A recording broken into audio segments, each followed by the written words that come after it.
Principle 8 is negotiate from the high ground. So tell us about a successful transaction where you negotiate from the high ground in spite of being bullied. I can't imagine you being bullied though, but did that actually happen? Marines don't bully well. They don't bully. So first of all, I should say that negotiating from the high ground has two connotations. One, of course, is tactically it's the place you want to be. It's the place where you have leverage. It's the place, physically, if you were talking about a combat situation, it's literally the high ground. It's the top of the hill. You can see everything all around you. You can rain fire on those below you. Much easier to rain fire on the people below you than for them to fire coming up. Much easier to defend.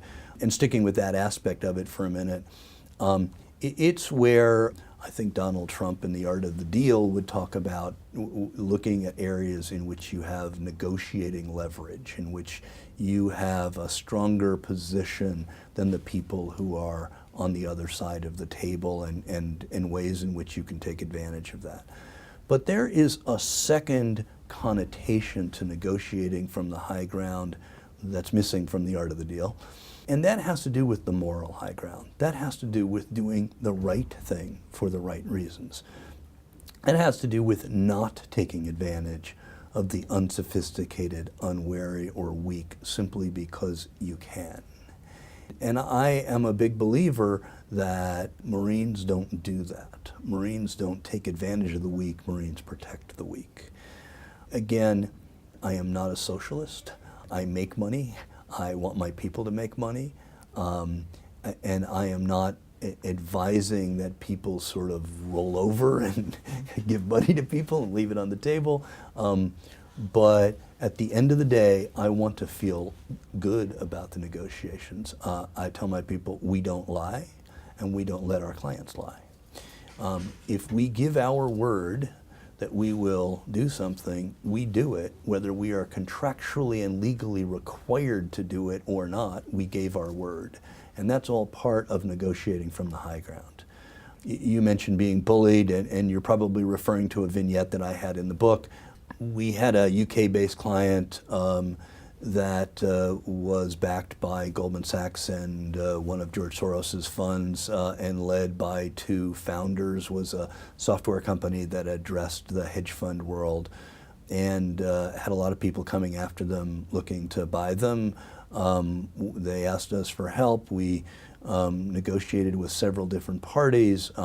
There was a US company that I won't name who actually had a UK head that the founders quite liked and got along with him quite well, and that guy was appointed as the lead negotiator, and we negotiated a deal. We thought we had a deal. The next thing we knew, the UK negotiator was overruled by his boss, the CEO back in the United States, and was forced by his boss to come back and change some of the terms that we had previously agreed to. We decided to go and have a meeting with the CEO back in the United States, and walked into the room, and the guy absolutely thought that he had all the leverage. He thought that this thing was all about the money, and he was what I would call a bully wannabe. And he proceeded to tell us in fairly clear and no uncertain terms about his deal was the best we were going to get. It was a great deal, and yes, he changed the terms, but he looked at it and he decided that was what was fair, and that was what we were going to take. We said thank you very much. We left the room politely and then walked away. We told him, we're not selling the company to you.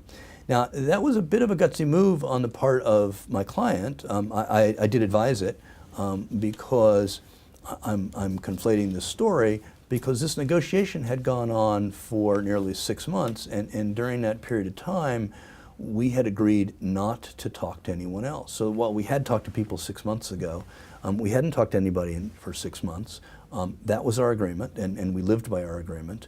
And so while we did know that there were other companies that had been interested 6 months earlier, things had changed.